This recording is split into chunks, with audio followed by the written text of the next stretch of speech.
Vamos falar um pouquinho também sobre o plano diretor, porque querendo ou não, tem um pouco também a ver com isso, né? A Prefeitura, por meio do Instituto de Pesquisas e Planejamento Urbano de Maringá, vai realizar no dia 29 de janeiro, na Câmara de Vereadores, a audiência pública sobre a revisão das leis complementares do plano diretor. O objetivo da audiência qual que era? Apresentar a revisão da lei complementar do perímetro urbano dos distritos de Floriano e Iguatemi e da Venda 200 e São Domingos. Agora, o Calazans daqui a pouco vai falar um pouco, que ele inclusive esteve fazendo parte já da administração municipal e participou bastante, talvez, de reuniões do plano diretor. Mas tem uma outra notícia também, Calazans, em cima disso, porque Maringá está crescendo bastante e precisa pensar no crescimento, igual você falou, no planejamento. Não adianta só tapar o buraco se não planejar, talvez, a rua que tem lá o alagamento, para depois evitar que o buraco se crie numa rua que foi recentemente recapada. Maringá, olha só essa informação nova que Maringá precisa também se preocupar. Maringá, mais de 10 mil apartamentos estão em construção aqui na cidade de Canção. A sondagem do mercado imobiliário de Maringá foi feita pelo Sinduscom Noroeste, FIEP, e mostra que há 10.009 apartamentos em construção em Maringá, em 106 prédios aqui da cidade. O número é maior do que o mapeamento anterior, de outubro, quando eram 9.581 unidades em construção. A área total da construção soma mais de 1 milhão de metros quadrados. Para vocês terem uma ideia, a maioria das unidades aqui que estão sendo procuradas ou estão sendo construídas são unidades com 2 quartos, né? Quase 4.000 unidades. Eu trouxe essa informação, Calazans, porque é o seguinte, Maringá está crescendo bastante, né? Muitos apartamentos. Até agora há pouco a região estava comentando, mas será que tem tanta gente para tudo isso e assim por diante? E com todo esse crescimento, tem que haver um planejamento, né, Calazans? Toda certeza, tem que haver planejamento e tem que pensar, inclusive, no tamanho desses apartamentos, para isso aí não virar um problema no futuro.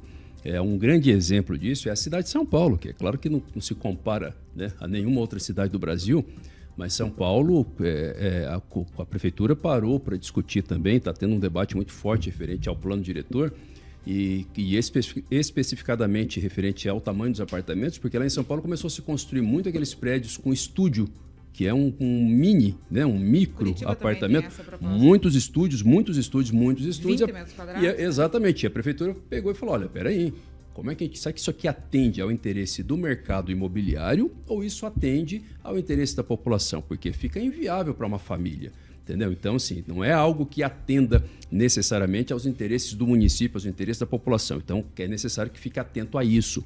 Uma outra situação que me chama muita atenção e que tanto empreendedores como população precisa aproveitar esse debate, e isso vale para a questão de apartamentos, é a concentração dos apartamentos. Então você tem ruas, por exemplo, ali na Zona 3, né, na Operária, as ruas de Maringá são extremamente estreitas. Essas ruas que não são as principais, não são as vias, não são as avenidas, né? E aí quando tem a construção de um prédio, inclusive, quando eles estão colocando lá aquele caminhão que joga massa, se para o trânsito totalmente em um prédio colado no outro, quando as famílias vão receber visitas, quando estiverem morando nos apartamentos, não tem local para estacionar. E por outro lado, você vai para as grandes avenidas, a Nildo Ribeiro da Rocha, a Franklin Delano Roosevelt, por exemplo, que tem espaço sobrando, e a legislação de Maringá ela é restritiva com relação à construção de prédio por aí. Mas isso o plano diretor não pode corrigir, não pode apresentar? Sim, exatamente isso. Justamente isso que você está falando? Exatamente. Eu acho que essa é uma questão que população, empreendedores, administração pública poderia pensar. Eu, particularmente, acho muito estranho.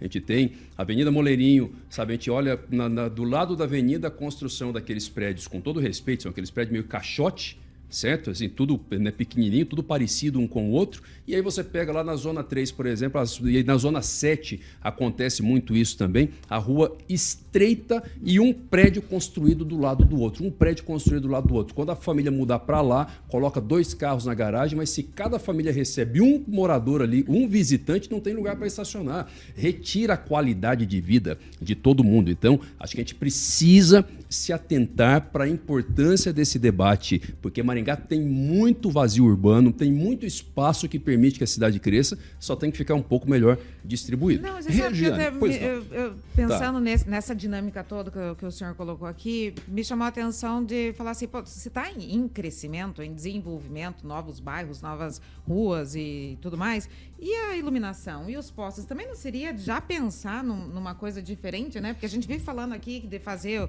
de aterrar, não dava para já, Calazans, colocar algo diferente ali, já fazer uma modernização no que está crescendo também? Não entraria isso dentro de uma observação do plano diretor? E tem outra coisa que eu preciso pontuar, que é a distribuição de bares e restaurantes, que foi citado no plano diretor, não sei qual foi a definição, se chegou a um ponto ou não, mas isso é muito importante, porque você não tem sossego, né? Vira Sim. uma mistura só de tudo e você acaba não tendo sossego. Então você vai lá, compra o seu imóvel para você Agora, morar. vamos falar uma coisa aqui bem de um jeito que talvez todos os nossos ouvintes vão entender, né? Quando se fala em plano diretor, tem gente que não sabe nem o que é plano diretor, Calazans, né? Primeiramente. Aí você vai fazer uma audiência igual essa aqui do plano diretor. Na Câmara de Vereadores, uma audiência pública, vai lá meia dúzia de gato pingado, não é? Vai lá, pessoas que poderiam às vezes fazer diferença não vão lá fazer diferença nesse plano diretor. E serve para que depois esse plano diretor, se quem precisava às vezes opinar não vai, sobra para alguns que às vezes não sei o que pensa, né? E depois aí se levanta muita discussão, porque aqui, igual o Calazans falou, né? Vai tudo para uma região, deixa outra região ociosa e assim por diante. As prioridades disso, às vezes, a gente não consegue entender direito, fica meio embolado isso tudo. A população não tem conhecimento, realmente não sabe a importância disso, né? É uma falsa sensação de democracia. Você cria a audiência pública, coloca lá e diz que tem uma reunião, né? Publica um edital, faz uma convocação e diz que se você já cumpriu todos os requisitos. Mas não basta. Mas mesmo que a pessoa vai lá, coitada, às vezes a pessoa vai falar, mas como é que eu vou falar aqui? Como é que vai ser depois o meu voto? Vai valer alguma coisa e tudo? Né? Exatamente. Então eu digo, não tem conscientização de como é que isso funciona, qual que é a importância. Porque ainda que fosse um espaço, audiência pública, só para que as pessoas pudessem contribuir com as ideias e ver a sua ideia depois sendo debatida, já seria importante. Mas, de fato, se a população não souber, primeiro, da audiência, segundo, para que serve o plano diretor, e terceiro, que ela tenha mecanismo real, verdadeiro de participação, de fato, não adianta nada. E aí acontece esse problema que a Regiane falou, que é um problema que tem crescido em Maringá. Quantas vezes nós falamos aqui da bancada, e não só aqui, né, que foi muito noticiado, problema da questão referente às aglomerações em alguns bares, com problema de barulho, com violência, porque isso aí está mal distribuído também, está mal colocada a fiscalização. Regiane fez uma colocação aqui extremamente importante, por mais que não seja necessariamente competência do plano diretor, mas o plano diretor pode apontar sim, por exemplo, as áreas da cidade que já poderiam começar a pensar, mesmo que não tenha dinheiro para execução agora, mas começar a pensar, por exemplo, no aterramento da fiação.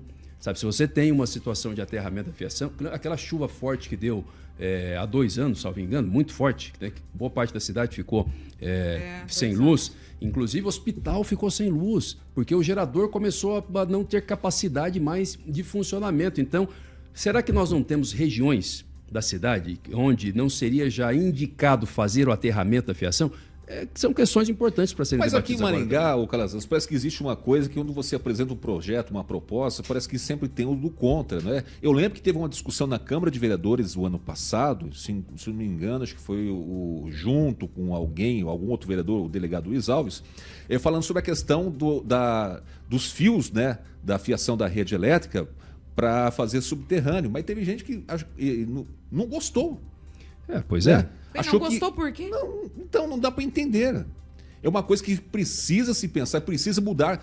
Mas isso vai ter que mudar lá para frente. Mas tem que começar a pensar agora. Exatamente. Se não pensar agora, vai começar quando então, né? Oséias, o que a gente inclusive cobra bastante aqui é exatamente isso. A gente sabe que a prefeitura ela tem capacidade limitada. A gente sabe, não espera que vai resolver o problema do alagamento das ruas. A gente sabe que isso aqui não tem uma solução que se resolve em um mês, em uma semana. Mas o que falta, ao meu ver, em Maringá, é exatamente essa medida orientativa. Olha, nós estamos debatendo uma saída, nós apontamos uma saída, nós identificamos as regiões da cidade onde a intervenção, por exemplo, aterrar a fiação ou trocar a tubulação de escoamento da água pluvial é mais urgente. É isso que falta. Se não tem esse debate, vai executar como depois? Exatamente. Pois é. O Carlos Henrique Torres está participando com a gente no chat, falou que a Regiane está calminha hoje, tá de boa, né? Comentou agora, né, Carioca? É isso aí. O Pedro Borsales falou que estava ouvindo a gente no carro, né? Estava indo embora para casa, já chegou em casa e está no computador ouvindo a gente. Eu preciso falar uma coisa. Pois Posso? não. É sobre esse assunto? Não, ainda que você Pois colocou não. aqui da ausência da população, né, Certo. de deficiência. Isso acho que a gente tinha que chamar aqui toda semana, de verdade, sabe? Começar a depositar isso na mente das pessoas para que elas participem. Porque a gente deixa passar. Então, assim, pô, se você fosse lá, se o bairro fosse pelo menos alguém, representante de uma quadra, começasse a participar e fosse lá na Câmara dos Vereadores, faria um movimento diferente, sabe? Isso é importante. Porque daí a gente vive na ausência das coisas e vive na mão, realmente, da decisão de alguns. Daí não adianta, daí porque você chega no final do ano reclamando, repetindo as reclamações ao longo de um ano e não vai modificar. Tá porque certo. a oportunidade é essa, de fazer a coisa diferente partindo da gente, né?